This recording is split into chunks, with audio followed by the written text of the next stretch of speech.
The old Zephyrian's 4 eyes dimmed as he settled into his meditation pod, the neural interface connecting with practiced ease. Around him, the research station hummed quietly, its sterile walls a stark contrast to the chaos that lived in his memories. Dr. Kexithai had been putting off this moment for 37 cycles, but the Galactic Historical Archive had been insistent. They needed a first-hand account of the human hegemony war, and he was one of the few who had fought alongside the humans and lived to tell about it. His assistant, a young Centaurian named Veltar, monitored the recording equipment with nervous precision. Few beings in the galaxy had witnessed what Kexthai had seen and survived. The humans had a saying about war that he'd learned during those dark years. War is hell. They had no idea how right they were, or how much worse they made it for their enemies. Kexthai's mandibles clicked softly as he began to speak, his translator rendering his words into standard galactic. I was a combat engineer with the 3rd Hegemony Fleet when we first encountered the humans. This was during the early expansion conflicts, before anyone knew what they were truly capable of. We thought we were dealing with another primitive species that had barely achieved faster-than-light travel. He paused, remembering the arrogance that had filled their command ships. The hegemony had conquered 47 star systems with minimal resistance. Most species surrendered after a single demonstration of their superior firepower. The few that didn't were quickly overwhelmed by their advanced tactics and technology. The first human world we attacked was called Kepler 442b, a small agricultural colony on the edge of their territory. Our intelligence suggested it was defended by maybe 200 human soldiers and some basic atmospheric fighters. Standard procedure was to send down 1,000 troops and have the planet surrendered within 6 hours. Veltar leaned forward, his crystalline features reflecting the soft light. Young beings always expected war stories to start with grand battles and heroic charges. They never understood that the most terrifying moments often began with the mundane. Kexthai continued, I was part of the 3rd wave, tasked with securing the main settlements after the initial assault forces had cleared out any resistance. We descended through a beautiful morning sky, the kind that made you forget you were there to kill and conquer. The humans had built their colony in a vast valley surrounded by forested hills. It looked peaceful, almost pastoral. The old warrior's voice grew quieter. We should have known something was wrong when the first 2 waves reported minimal contact. A few scattered firefights, some destroyed equipment, but no organized resistance. Command assumed the humans had fled into the wilderness to hide like so many other species did. We were wrong. Kexthai remembered stepping off the transport, his combat suit sensors immediately beginning their sweep of the area. The human buildings were simple but well constructed, designed to blend with the natural environment rather than dominate it. Their technology seemed basic compared to hegemony standards, but there was something unsettling about how quiet everything was. The trap was sprung when we reached the town center. I learned later that the humans called it defense in depth, combined with something they termed asymmetric warfare. We had been fighting conventional wars against conventional enemies for so long that we had forgotten what desperation could make people do. The first sign of trouble came when Kexthai's unit commander simply vanished. One moment he was giving orders through the comm system, the next there was only static. Then Private Hargan, who had been walking point, stepped on what looked like ordinary ground and disappeared in an explosion of dirt and flame. The humans had turned their entire settlement into a weapons system. Every building, every street corner, every seemingly innocent piece of farming equipment was either booby-trapped or concealed a firing position. But that wasn't the worst part. The worst part was that they were still there, still fighting, even when it was obvious they couldn't win. Kexthai's 4 eyes focused on different corners of the room as he recalled the chaos that followed. Human soldiers emerged from hidden positions like ghosts, striking fast and disappearing before his unit could respond. They used their knowledge of the terrain with deadly efficiency, turning every geographical feature into an advantage. I saw a human female, probably no more than 20 cycles old by their standards, take out an entire hegemony squad with nothing but improvised explosives and a projectile weapon that belonged in a museum. She died fighting, but not before killing 8 of our best soldiers. That was when I first began to understand what we were really fighting. The young Centaurian shifted uncomfortably. Like most civilized species, his people viewed warfare as a regrettable necessity, something to be concluded as quickly and cleanly as possible. The idea of fighting to the death, especially when victory was impossible, seemed almost incomprehensible. The humans had evacuated their non-combatants, but every adult who remained had been turned into a soldier. Farmers who had never held anything more dangerous than a plasma cutter were building improvised explosive devices from fertilizer and household chemicals. Elderly humans were acting as spotters and coordinators for ambush teams. Even their younglings, those barely old enough to be considered adults by their standards, were running supplies and intelligence through tunnel systems they had carved beneath the entire settlement. HFY remembered the moment when everything changed for him personally. His unit had taken shelter in what appeared to be a simple farmhouse, trying to establish a defensive perimeter while they waited for reinforcements. The building seemed secure, all entrances covered, sensors showing no immediate threats. The attack came from below. The humans had spent months preparing for our invasion, and they had turned the very ground beneath our feet into a weapon. The farmhouse collapsed into a prepared tunnel system, and suddenly we were fighting in their environment, by their rules. In the darkness below ground, hegemony sensors and communication equipment became nearly useless. The humans moved through their tunnels with the confidence of creatures who had built them by hand, while HFY and his fellow soldiers stumbled through an alien maze in the dark. I became separated from my unit in the tunnel system. For 18 hours, I was alone in the dark with an unknown number of human soldiers hunting me. This was when I learned my first real lesson about human nature. They don't just fight to win. They fight to make you pay for every meter of ground, for every breath you take in their territory. The young researcher couldn't hide his fascination. How did you survive? HFY's mandibles clicked again, this time with something that might have been dark humor. I didn't fight them. I surrendered. Not to their military, you understand, but to a single human female who cornered me in a storage chamber 30 meters below ground. The memory was still vivid after all these years. The human had been small by their species' standards, probably weighing less than half what HFY did. She carried a simple chemical projectile weapon and wore clothing that was practical rather than military. But her eyes held something that made his 4 hearts skip beats. She could have killed me easily. I was disoriented, my weapon was damaged, and she had me trapped in a dead-end tunnel.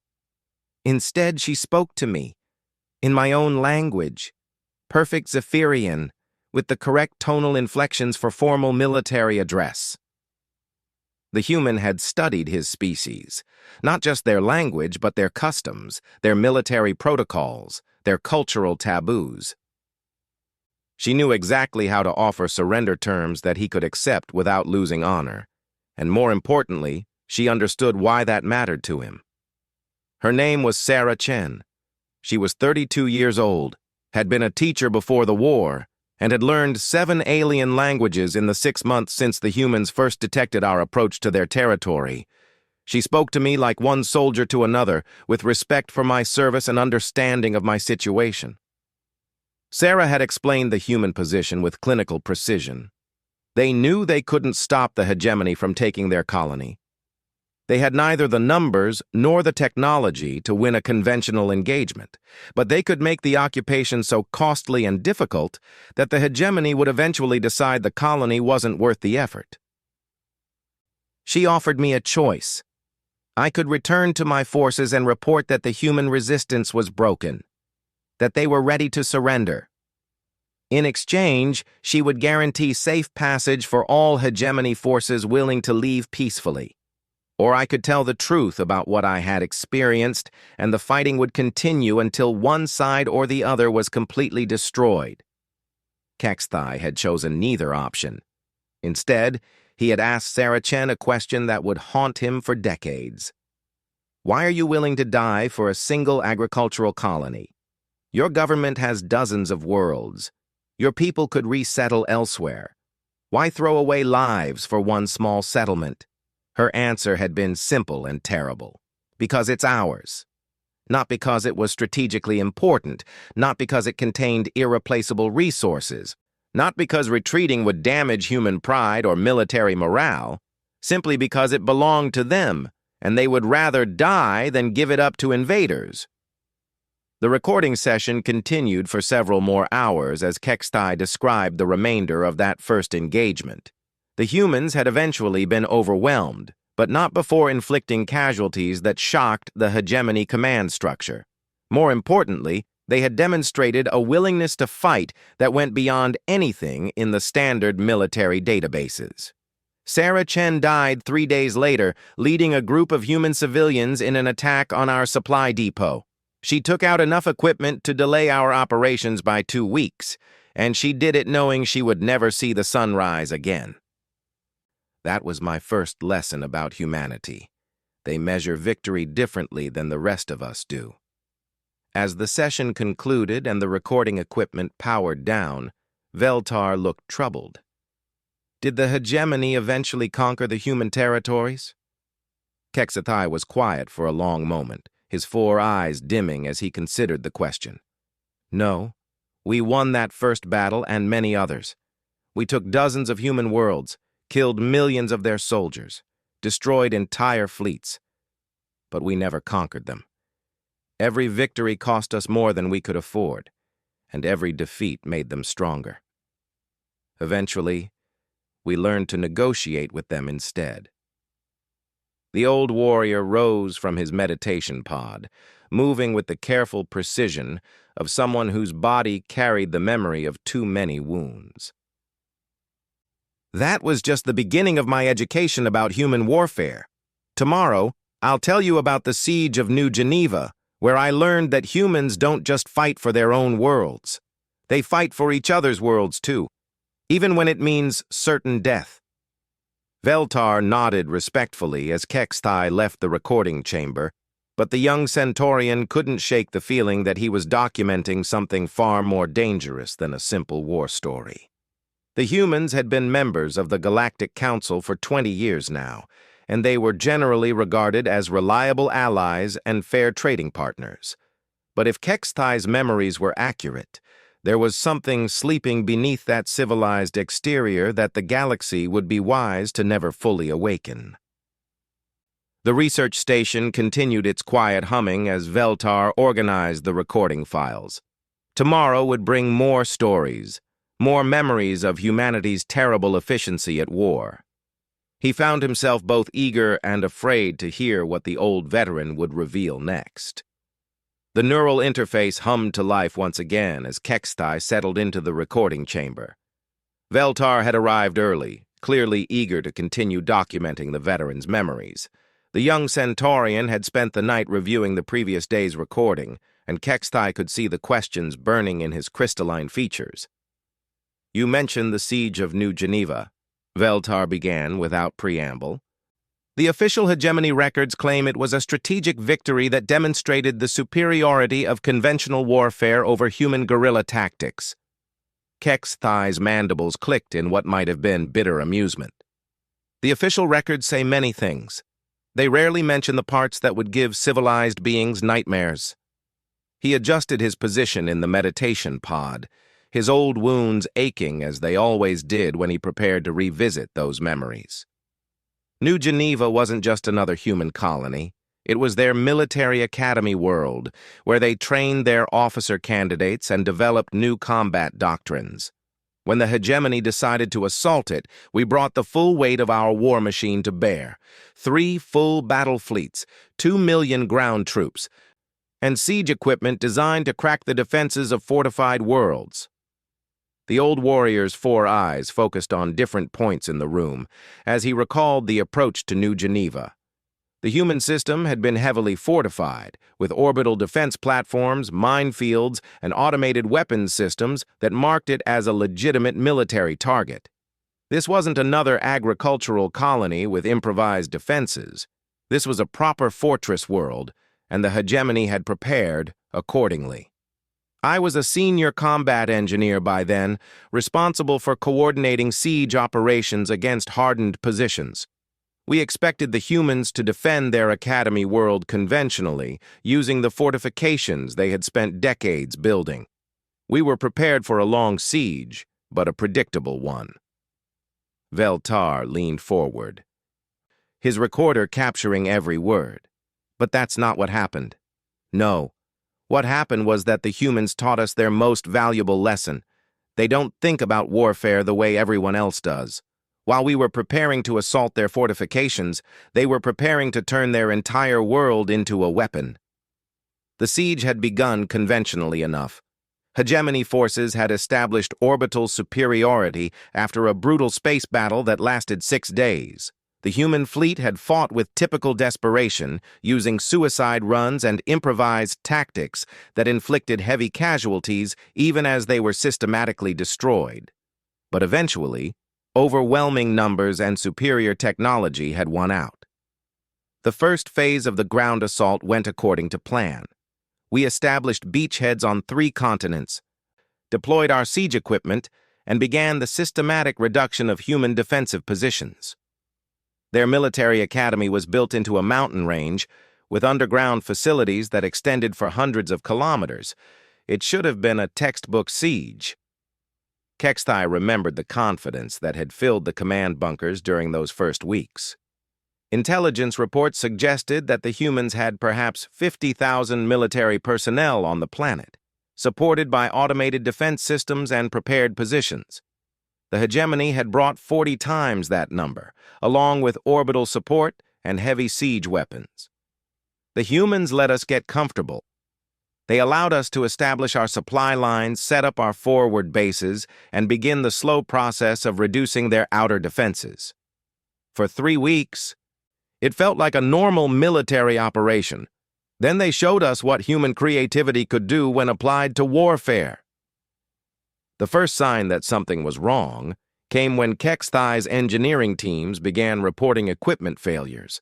Not battle damage, but systematic sabotage that seemed to come from nowhere.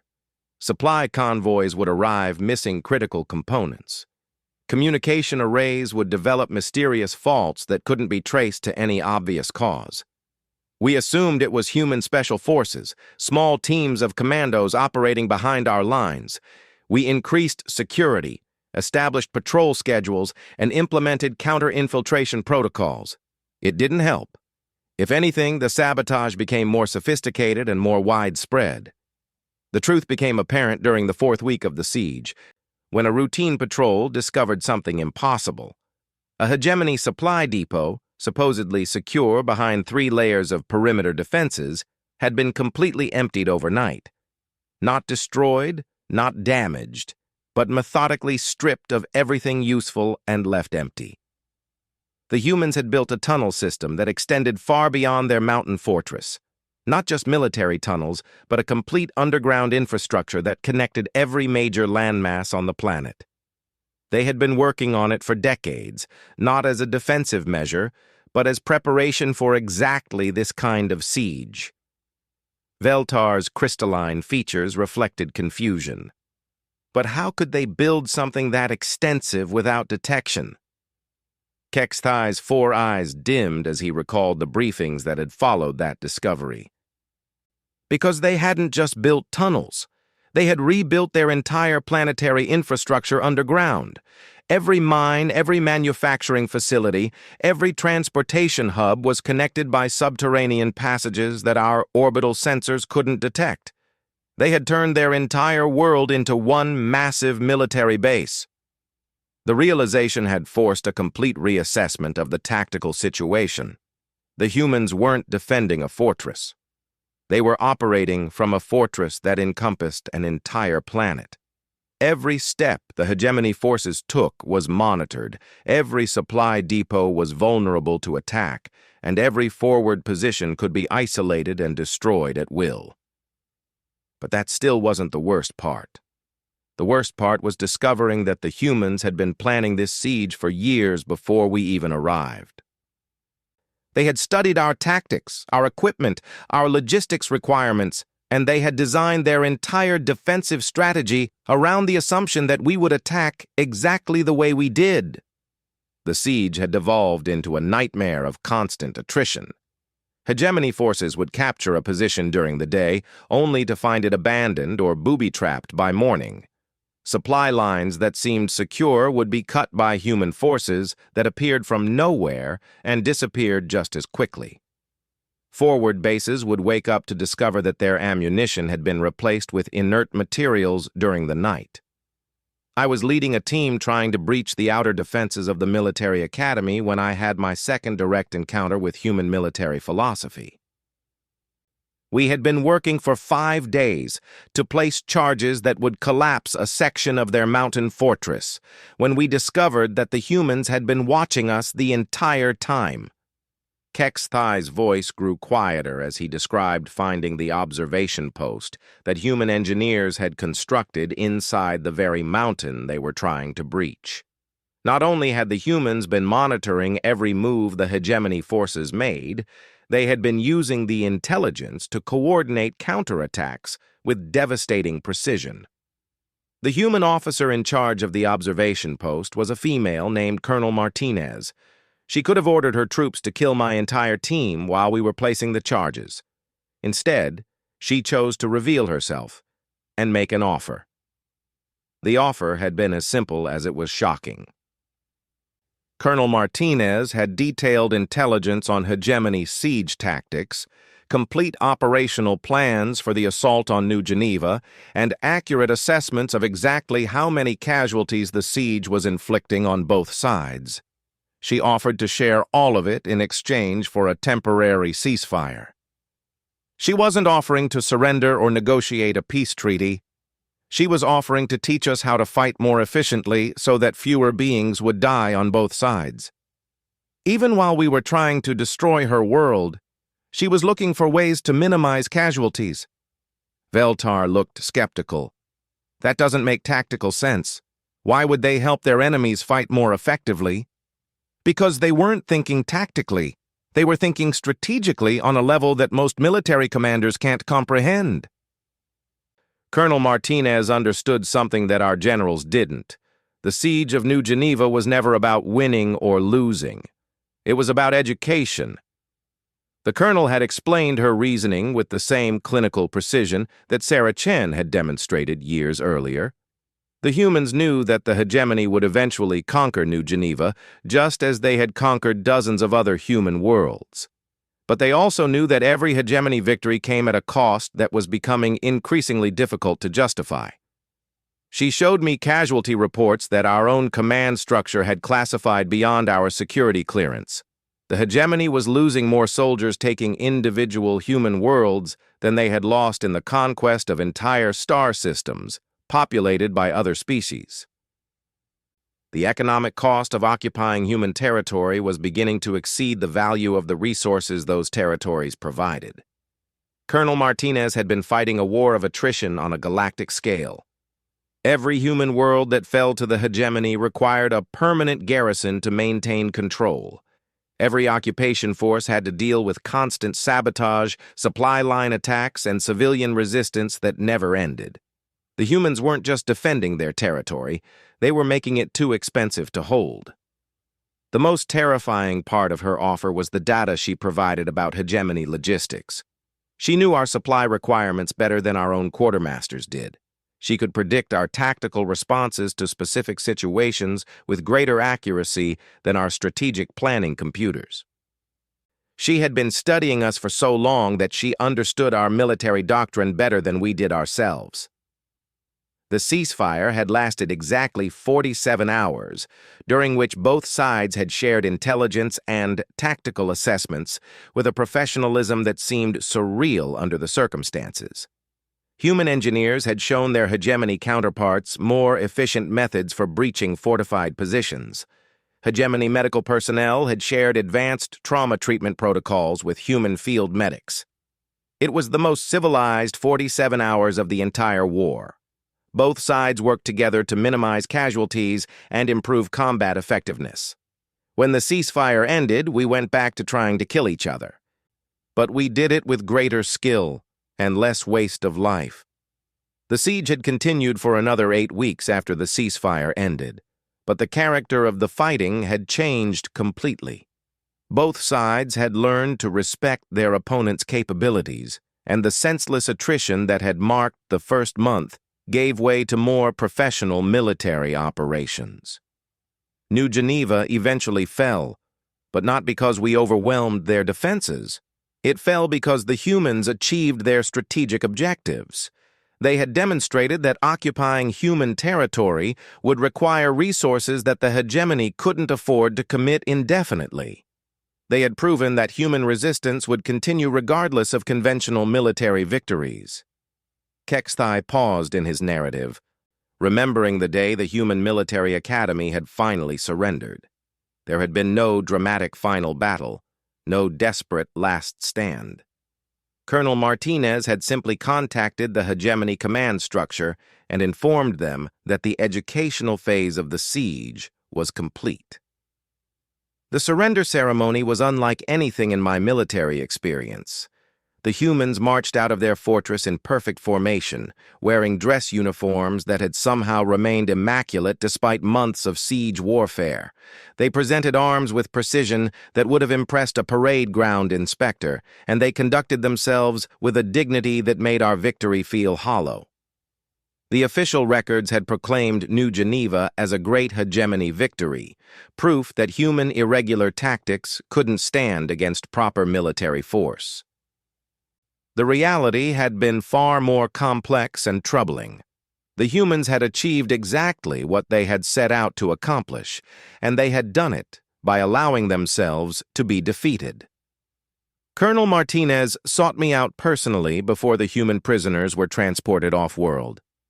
She thanked me for the professionalism my engineering teams had shown during the siege, and she gave me a small data pad containing technical specifications for construction techniques that would save lives in future sieges.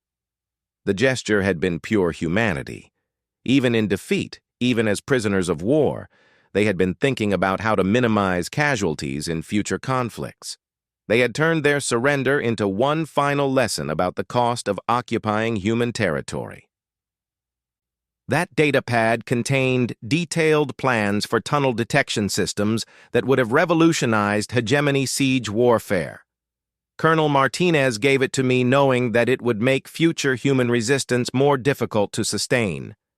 She did it because she cared more about saving lives than about military advantage.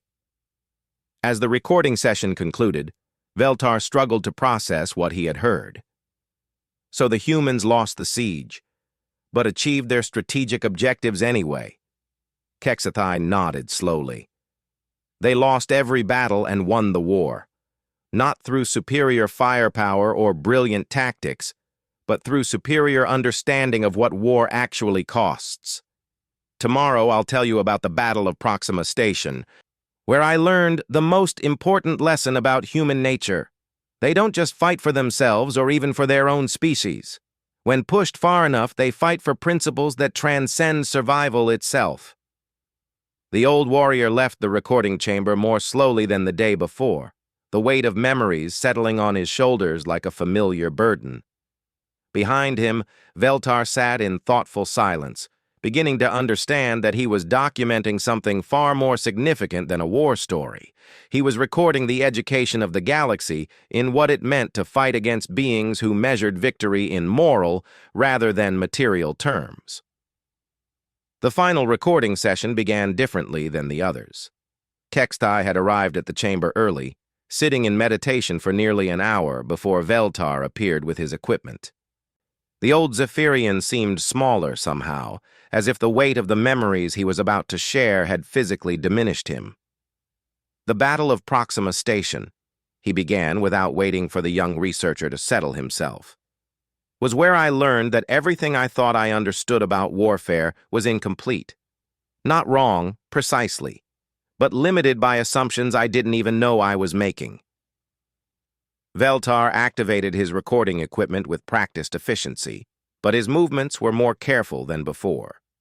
The previous day's revelations about human strategic thinking had disturbed his sleep, filling his dreams with images of civilized beings choosing to fight wars they couldn't win for reasons that defied rational explanation. Proxima Station wasn't a human installation, HFY continued, his four eyes focusing on distant memories. It was a joint research facility operated by the Centaurian Science Collective, studying subspace phenomena near the Proxima Centauri system. The station had no military value, no strategic importance, and no resources worth fighting over. It was home to 300 researchers from 12 different species, including 17 humans. The old warrior paused, his mandibles clicking softly as he organized thoughts that had haunted him for decades. By this point in the war, the hegemony had learned to avoid direct confrontation with major human military installations. The cost in lives and resources had become prohibitive. Instead, we focused on cutting their supply lines and isolating their settlements. Proxima Station was supposed to be an easy target, a way to demonstrate hegemony power without risking significant casualties. Veltar shifted uncomfortably, recognizing the pattern that had emerged in the previous stories. Every time the hegemony had expected an easy victory over human forces, they had discovered that their assumptions about human behavior were dangerously incomplete. The station was defended by a single human security detail, maybe 25 soldiers responsible for maintaining order among civilians and protecting the facility from pirates or equipment failures. They had light weapons, basic communication equipment, and no military support within 50 light years. Our intelligence suggested that any reasonable species would evacuate the station rather than attempt a hopeless defense. HFY remembered the confidence that had filled the hegemony transport ships as they approached Proxima Station. This was going to be a simple police action, a demonstration that human resistance was futile when they lacked the infrastructure to support their guerrilla tactics. The plan was to secure the research facility, relocate the civilian scientists to internment facilities, and use the station as a forward operating base for future operations. The first sign that our assumptions were wrong came when we attempted to communicate with the station. Standard protocol was to offer terms for surrender, allowing civilian scientists to continue their work under hegemony supervision in exchange for cooperation. The human security chief, a man named Captain Rodriguez, declined our offer politely but firmly. The response had been delivered in perfect formal hegemony diplomatic language, acknowledging the superior force arrayed against the station while respectfully declining to surrender. Captain Rodriguez had explained that the research being conducted at Proxima Station was vital to galactic scientific advancement, and that interrupting it would cause irreparable harm to multiple species' understanding of subspace physics. He wasn't defying us out of military pride or human stubbornness. He was making a reasoned argument that the value of the research exceeded the strategic importance of the facility to our war effort. He suggested that we establish a neutral zone around the station, allowing the scientific work to continue while both sides pursued their military objectives elsewhere. Veltar looked puzzled. That seems like a reasonable proposal. Why didn't the hegemony accept it? HFY's four eyes dimmed. Because we didn't understand what Captain Rodriguez was really telling us. We heard a military officer trying to negotiate favorable terms for surrender. What he was actually doing was explaining why he and his soldiers were prepared to die defending a research station that had no military value. The hegemony had interpreted the captain's diplomatic response as a delaying tactic, an attempt to buy time for human reinforcements to arrive. Intelligence analysis suggested that the humans were planning another one of their elaborate defensive schemes, probably involving the research station's scientific equipment as improvised weapons. We approached the station prepared for the kind of sophisticated resistance we had encountered at New Geneva and dozens of other human installations. We brought specialized equipment for detecting tunnel systems, counterinsurgency specialists, and enough firepower to level the entire facility if necessary. What they found instead had redefined Kexathai's understanding of courage. The human security detail had made no attempt to evacuate the civilian scientists or to establish elaborate defensive positions. They had simply taken up posts throughout the station and waited for the hegemony forces to arrive. Captain Rodriguez met our boarding parties at the main airlock, wearing a clean uniform and carrying only a sidearm that remained holstered throughout our conversation. He explained that the research station was home to the most advanced subspace physics laboratory in this sector of the galaxy, and that the current experiments could revolutionize faster-than-light travel for all species. The captain had offered to provide a complete tour of the facility, explaining the significance of each research project and demonstrating how the work being done could benefit even the hegemony's long-term scientific development. He had treated the boarding operation like a diplomatic visit, rather than a military occupation. I was part of the technical team responsible for evaluating the station's research capabilities. Captain Rodriguez personally escorted us through laboratories where Centaurian scientists were working on theoretical frameworks that could reduce FTL travel time by 40%. He showed us experiments that could revolutionize energy storage technology and communication systems that might allow real-time coordination across galactic distances. The human officer had demonstrated encyclopedic knowledge of every project being conducted on the station, despite having no formal scientific training. He could explain complex physics concepts in terms that military engineers could understand, and he clearly grasped the implications of each research program for galactic civilization as a whole. When our commander ordered the civilian scientists to prepare for relocation, Captain Rodriguez politely informed him that the research could not be moved without destroying years of irreplaceable work. He suggested that hegemony scientists could be integrated into the existing research teams, allowing our species to benefit from the discoveries while maintaining the continuity of the projects. The offer had been genuine and comprehensive. The humans were willing to share advanced scientific research with their enemies, to collaborate on projects that could benefit all parties, and to continue working under hegemony supervision as long as the research itself could continue uninterrupted. Our commander rejected the proposal, of course. The hegemony's policy was clear. Human installations were to be secured and their personnel relocated to prevent further resistance activities. Captain Rodriguez accepted the decision with grace and dignity, but he made one final request. The captain had asked for 24 hours to complete the data backup procedures that would preserve the research in case the facilities were damaged during the relocation process. He explained that some experiments had been running continuously for months, and that interrupting them without proper shutdown procedures would destroy irreplaceable data. It seemed like a reasonable request. What harm could civilian scientists do in 24 hours under close supervision? We granted the extension, posted guards throughout the facility, and prepared for a routine evacuation operation. Veltar leaned forward, recognizing the setup for another revelation about human unpredictability. But that's not what happened. No!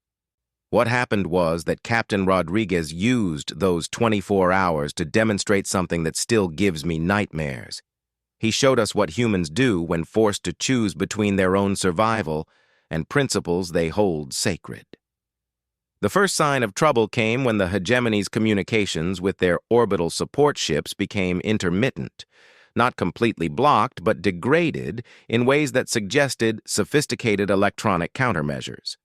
Technical teams traced the interference to modifications that had been made to the station's research equipment, but the changes were so subtle that they seemed like routine maintenance rather than sabotage. Captain Rodriguez had turned the entire research station into a massive communication jamming system. using the subspace physics equipment to create interference patterns that affected hegemony ship-to-ship communications throughout the system. But he had done it in a way that preserved all the ongoing research projects, actually improving their efficiency while creating military complications for our fleet.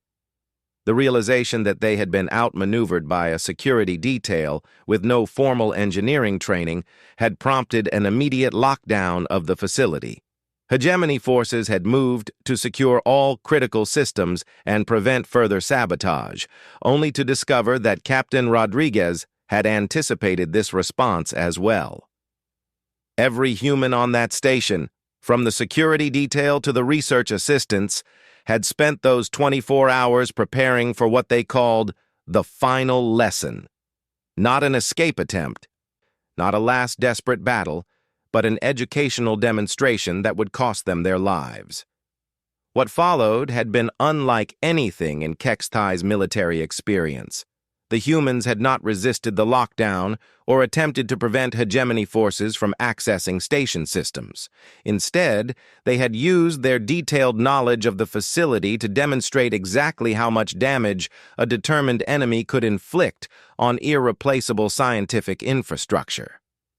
Captain Rodriguez walked our technical teams through every critical system on the station, explaining precisely how each one could be disabled or destroyed. He showed us vulnerabilities in the power grid that could cascade into facility-wide failures, demonstrated how the subspace research equipment could be overloaded to create feedback that would damage ships within several light years, and outlined sabotage techniques that could turn the laboratory equipment into improvised weapons. The demonstration had been thorough, professional, and terrifying. The humans had identified dozens of ways to cause catastrophic damage to the research station, and they had prepared all the necessary materials and access codes to implement them immediately. But here's what made it a lesson rather than a threat. They didn't use any of it. Captain Rodriguez showed us exactly how they could destroy everything we had come to capture, and then he handed over the access codes and surrendered unconditionally.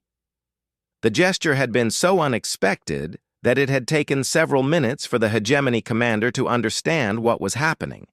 The humans were demonstrating their capacity for destruction while simultaneously choosing not to use it, proving that their surrender was a choice rather than a necessity. Captain Rodriguez explained that they had prepared the sabotage options not as weapons but as insurance. If the hegemony proved willing to work with the civilian scientists and preserve the research, the humans would cooperate fully and use their knowledge to benefit everyone. But if we chose to destroy or relocate the projects out of military necessity, they wanted us to understand exactly what we were choosing to give up. The final phase of the demonstration had been the most unsettling. Captain Rodriguez had activated a station-wide communication system and addressed the civilian scientists from all 12 species, explaining the situation and offering them a choice. They could cooperate with hegemony relocation procedures and hope that their research would continue elsewhere, or they could stand with the humans in refusing to abandon work they considered vital to galactic civilization. Every single scientist on that station, including 17 from species that were officially neutral in the human hegemony war, chose to stay with their research. They voted unanimously to resist relocation, even though it meant certain death when the hegemony was forced to take the facility by force. Kexthai's voice grew quieter as he described the standoff that followed. Military doctrine called for the immediate suppression of civilian resistance, but the situation had gone beyond anything covered in standard procedures. The hegemony forces were facing a group of scientists who were willing to die for abstract principles, led by humans who had demonstrated superior tactical planning while simultaneously choosing not to use their advantages. The siege lasted 6 days, not because the humans and their allies were difficult to overcome militarily, but because our commander kept hoping they would see reason and surrender. Captain Rodriguez met with him twice daily, always polite, always professional, always absolutely immovable on the core issue. The research had to continue, regardless of who controlled the facility. The end had come when Hegemony Fleet Command had ordered the immediate capture of the station, citing intelligence reports that human reinforcements were approaching the system. The assault had been swift and professional, overwhelming the defenders through superior numbers and firepower. Captain Rodriguez died defending a laboratory where Centaurian physicists were working on theoretical models that could revolutionize galactic transportation. He never fired his weapon. He died trying to prevent hegemony soldiers from damaging equipment that could benefit our own species as much as anyone else's. In the aftermath of the battle, hegemony technical teams had confirmed everything Captain Rodriguez had told them. The research being conducted at Proxima Station had represented decades of irreplaceable work, and much of it had been destroyed during the assault, despite attempts to preserve the facilities. We had won another tactical victory that felt like a strategic defeat. We had secured a research station that was no longer capable of conducting the research that made it valuable. We had defeated an enemy who had spent his final week trying to find ways for us to benefit from his surrender. Veltar sat in stunned silence as Kexthai concluded his narrative. The implications of what he had heard were staggering, not just for understanding human military capabilities, but for comprehending their fundamental approach to existence. That was when I truly understood what made humans different from every other species in the galaxy, Kexthai said. They don't fight just to survive or even to protect their own people.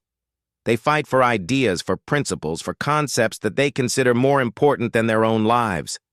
Captain Rodriguez died defending scientific knowledge that could benefit species he had never met and worlds he would never see. The old warrior rose from his meditation pod for the final time, his 4 eyes meeting those of his young colleague with an intensity that spoke of hard-earned wisdom. The human hegemony war ended not because we defeated them, but because we finally realized that we couldn't afford to keep winning against an enemy that measured victory in terms we couldn't understand. As the recording equipment powered down, Veltar struggled to process the full implications of what he had documented. These weren't just war stories. They were case studies in a fundamentally different approach to existence, one that prioritized abstract principles over concrete survival. "What happened to you after the war?" he asked quietly. Kexthai paused at the chamber entrance. "I requested assignment to the diplomatic corps. I spent the next 20 years working to establish the treaties that brought humans into the Galactic Council as full members. Someone had to help the rest of the galaxy understand what we were really dealing with." The old Zephyrian left the recording chamber, his footsteps echoing in the quiet corridors of the research station. Behind him, Veltar sat alone with the weight of revelation, beginning to grasp that he had just documented the most important lesson in galactic history. That sometimes the most dangerous enemies are those who fight not for conquest or survival, but for the right to remain true to principles that transcend self-interest. In the silence that followed, the young Centaurian found himself hoping that the galaxy would never again face an enemy that fought for ideas more important than life itself.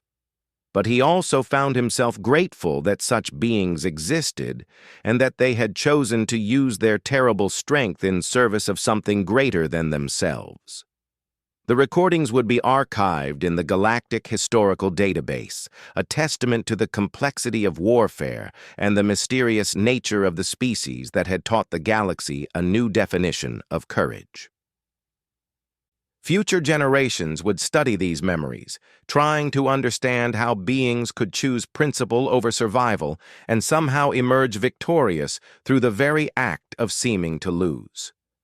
In the end, Kexthai's darkest memories had illuminated the brightest truth about human nature, that they fought not just with weapons and tactics, but with ideas that transformed defeat into victory and death into meaning. It was a lesson that would echo through galactic civilization for centuries to come, a reminder that the most profound victories are often won by those who fight for something greater than themselves.